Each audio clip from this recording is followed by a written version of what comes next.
Vārds tapa miesa. Jāņa evaņģēlijas 1. nodaļa. Bībeles lasījums. Iesākumā bija vārds, un vārds bija pie Dieva, un vārds bija Dievs. Tas iesākumā bija pie Dieva.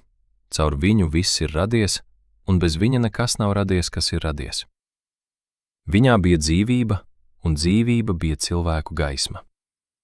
Gaisma spīd tumsā, un tumsa to nav uzvarējusi. Nāca cilvēks, Dieva sūtīts. Viņa vārds bija Jānis.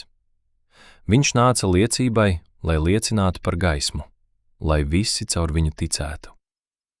Viņš pats nebija gaisma, bet nāca, lai liecinātu par gaismu. Patiesā gaisma, kas apgaismo ikvienu cilvēku, nāca pasaulē. Viņš bija pasaulē, un pasaule caur viņu ir radusies, bet pasaule viņu nepazina. Viņš nāca pie savējiem, bet savējie viņa neuzņēma. Bet visiem, kas viņu uzņēma, viņš deva tiesības kļūt par Dieva bērniem. Tiem, kas tic viņa vārdam, kas nav dzimuši ne no asinīm, ne no miesas gribas, ne no vīra gribas, bet no Dieva. Un vārds tapa miesa un mājoja mūsu vidū. Un mēs redzējām viņa godību, godību kā tēva vienpiedzimušajam dēlam, žēlastības un patiesības pilnu. Jānis liecina par viņu un sauc: šis ir tas, par ko es sacīju, kas nāk pēc manis, ir man pārspējis, jo viņš bija pirms manis. Jo no viņa pilnības mēs visi esam saņēmuši žēlastību pēc žēlastības. Bauslība tika dota caur Mūzu, bet žēlastība un patiesība nākusi caur Jēzu Kristu. Dievu neviens nekad nav redzējis, vienpiedzimušais dēls, kas ir tēva klēpī, viņu ir darījis zināmu. Un šī ir Jāņa liecība, kad jūdi no Jeruzālemes sūtīja pie viņa priesterus un levītus, lai jautātu: kas tu esi? Viņš atzinās un neliedzās. Viņš atzinās: es neesmu Kristus. Un tie viņam jautāja: kas tad? Vai tu esi Elija? Viņš sacīja: neesmu. Vai tu esi tas pravietis? Viņš atbildēja: nē. Tad tie viņam sacīja: kas tu esi, lai mēs varam atbildēt tiem, kas mūs sūtījuši? Ko tu saki pats par sevi? Viņš sacīja: es esmu saucēja balss tuksnesī. Sataisiet līdzeni tā kunga ceļu, kā ir sacījis pravietis Jesaja. Sūtītie bija no farizejiem, un tie viņam jautāja: kāpēc tad tu kristīji, ja tu neesi ne Kristus, ne Elija, ne tas pravietis? Jānis viņiem atbildēja: es kristīju ūdenī. Jūsu vidū stāv tas, ko jūs nepazīstat, kas nāk pēc manis. Es neesmu cienīgs atraisīt viņa sandales siksnu. Tas notika Betānijā, Jordānas otrā krastā, kur Jānis kristīja. Nākamajā dienā viņš ierauga Jēzu nākam pie viņa un saka: redzi, Dieva jērs, kas nes pasaules grēku. Šis ir tas, par ko es sacīju. Pēc manis nāk vīrs, kas mani ir pārspējis, jo viņš bija pirms manis. Arī es viņu nepazinu, bet es nācu kristīt ūdenī tāpēc, lai viņš taptu zināms Izraēlam. Un Jānis liecināja: es redzēju garu, kā balodi nolaižamies no debesīm, un tas palika uz viņa. Arī es viņu nepazinu, bet tas, kas mani sūtīja kristīt ūdenī, man sacīja: uz kā tu redzēsi garu nolaižamies un paliekam, tas ir, kas kristīs svētajā garā. Un es esmu redzējis un liecinājis, ka šis ir Dieva dēls. Nākamajā dienā Jānis atkal stāvēja ar 2 saviem mācekļiem, un ieraudzījis Jēzu ejam, viņš sacīja: redzi, Dieva jērs. Abi mācekļi dzirdēja viņu tā runājam un sekoja Jēzum. Jēzus atskatījās un redzēdams tos sekojam jautāja: ko jūs meklējat? Tie viņam sacīja: rabī, kas tulkojumā nozīmē mācītāji, kur tu mājo? Viņš tiem sacīja: nāciet un redziet. Tie nāca un redzēja, kur viņš mājo, un palika to dienu pie viņa. Bija ap 10. stundu. Andrejs, Sīmaņa Pētera brālis, bija viens no tiem 2, kas to no Jāņa dzirdēja un Jēzum sekoja. Viņš vispirms atrod savu brāli Sīmani un saka viņam: Mēs esam atraduši Mesiju, kas tulkojumā ir Kristus. Un viņš to atrada pie Jēzus. Jēzus viņu uzlūkojis sacīja: Tu esi Sīmanis, Jāņa dēls. Tu tapsi saukts Kēfa, kas tulkojumā ir Pēteris. Nākamajā dienā Jēzus gribēja doties uz Galileju. Viņš atrod Filipu un saka tam: Seko man. Filips bija no Betsaidas, Andreja un Pētera pilsētas. Filips atrod Natanēlu un saka viņam: Mēs esam atraduši to, par ko rakstījis Mūzes bauslībā un pravieši, Jēzu, Jāzepa dēlu no Nācaretes. Natanēls viņam sacīja: Vai no Nācaretes var nākt kas labs? Filips saka viņam: Nāc un redzi. Jēzus ieraudzīja Natanēlu nākam pie viņa un saka par to: Redzi, patiess izrēlietis, kurā nav viltus. Natanēls viņam jautāja: No kurienes tu mani pazīsti? Jēzus viņam atbildēja: Pirms Filips tevi aicināja, es tevi redzēju zem vīģes koka. Natanēls viņam atbildēja: Rabi, tu esi Dieva dēls, tu esi Izraēla ķēniņš. Jēzus viņam atbildēja: Tu tici tāpēc, ka es tev sacīju, es tevi redzēju zem vīģes koka. Tu redzēsi lielākas lietas nekā šīs. Un viņš tam sacīja: Patiesi, patiesi es jums saku, jūs redzēsiet debesis atvērtas un Dieva eņģeļus uzkāpjam un nokāpjam pār cilvēka dēlu. Atmiņas pants. Bet visiem, kas viņu uzņēma, viņš deva tiesības kļūt par Dieva bērniem, tiem, kas tic viņa vārdam, kas nav dzimuši ne no asinīm, ne no miesas gribas, ne no vīra gribas, bet no Dieva. Jāņa 1, 12 līdz 13. Apcere. Neviens no evaņģēlistiem nesāk tik tālu kā Jānis. Matejs sāk ar Ābrahamu, Lūkas ar Ādamu, Marks ar Jāņa Kristītāja sludināšanu tuksnesī, bet Jānis sāk vēl pirms pasaules radīšanas. Iesākumā bija vārds. Pirms bija zvaigznes, pirms bija laiks, jau bija viņš. Un viņš nebija pie Dieva kā kaut kas mazāks par Dievu. Un vārds bija Dievs. Kāpēc vārds? Tāpēc, ka vārds ir tas, ar ko cilvēks atklāj sevi. Kamēr es klusēju, tu nezini, kas ir manā sirdī. Tu vari redzēt manu seju, bet ne manas domas. Dievs nav klusējis. Radīšanā viņš runāja, un radās pasaule. Caur viņu viss ir radies, un bez viņa nekas nav radies, kas ir radies. Tas nozīmē, ka Kristus nav daļa no radības. Viņš stāv otrā pusē robežai.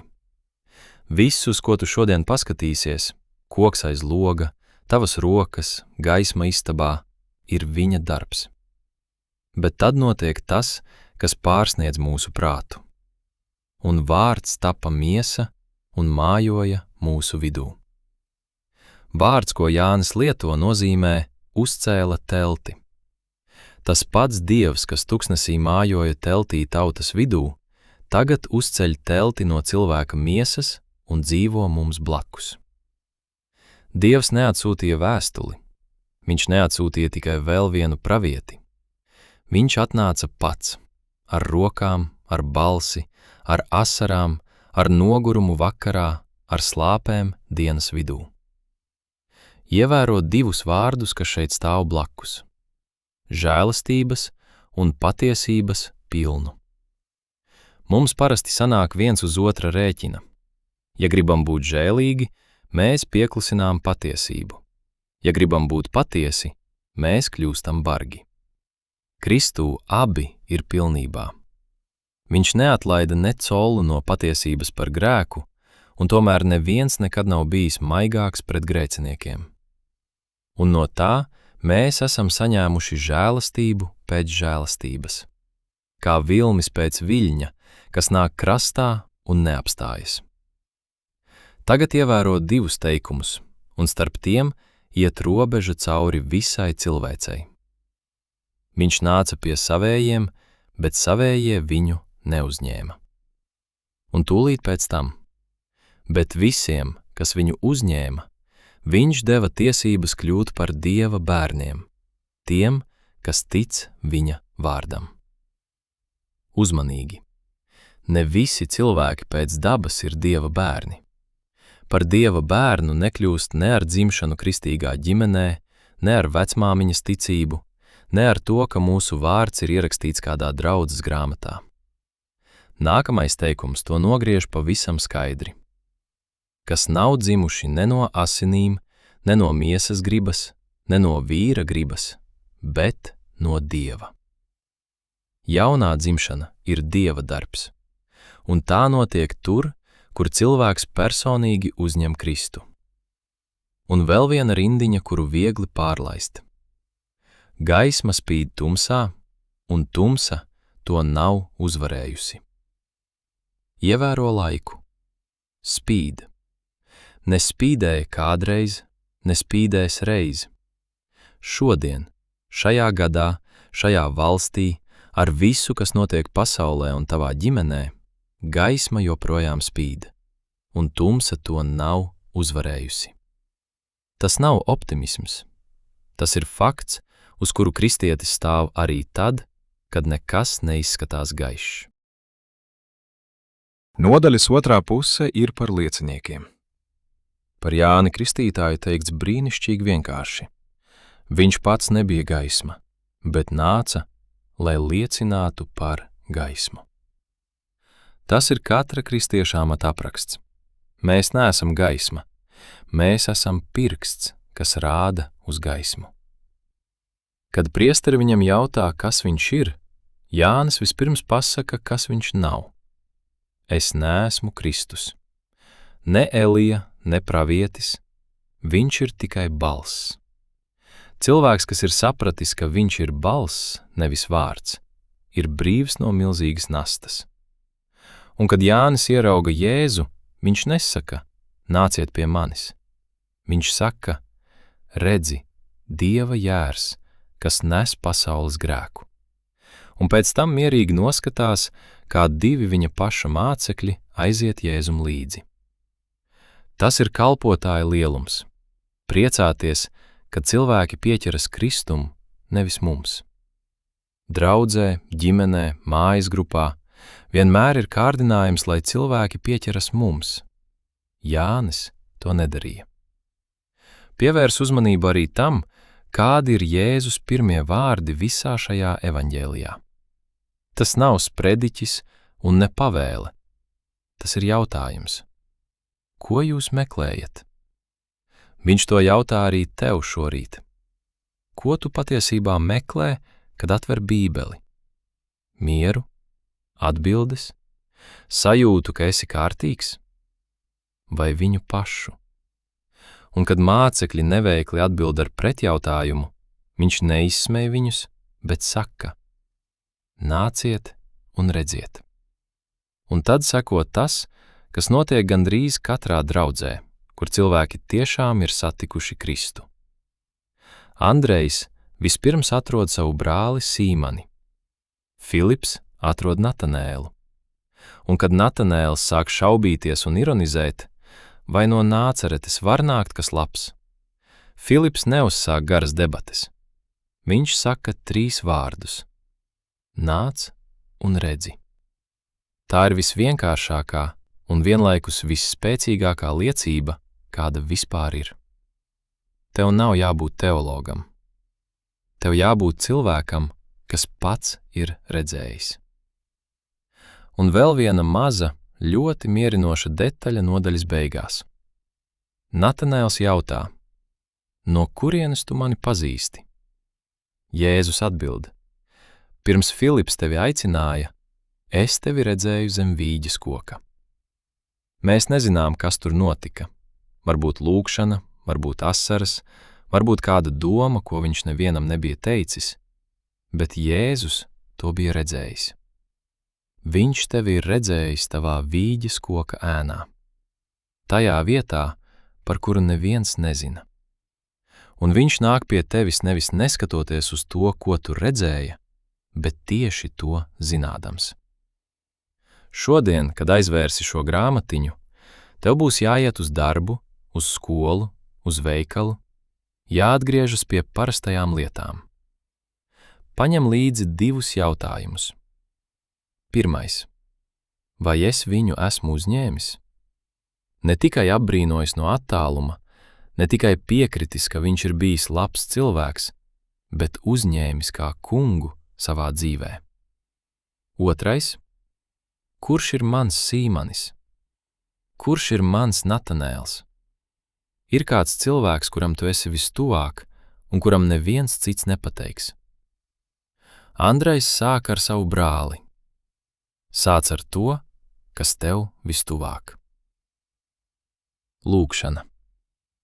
Kungs Jēzu, mūžīgais Dieva vārds. Es pateicos, ka tu neesi palicis tālu debesīs, bet esi nācis pie manis kā cilvēks. Ar miesu, ar balsi, ar sirdi, kas mīl. Paldies, ka tu nāci pie tādiem, kas tevi neuzņēma, un ka tu joprojām nāc pie manis. Šodien es tevi uzņemu no jauna, ne tikai kā glābēju no soda, bet kā savas dzīves kungu. Piedod man tur, kur es esmu bijis vairāk savas ticības skatītājs nekā tās dzīvotājs. Paldies, ka tu mani esi redzējis arī tur, kur neviens cits neredz, un tomēr esi mani aicinājis. Dari mani par cilvēku, kas rāda uz tevi, nevis uz sevi. Dod man drosmi šodien kādam pateikt, nāc un redzi, un lai mana dzīve neaizsedz tavu gaismu. Āmen.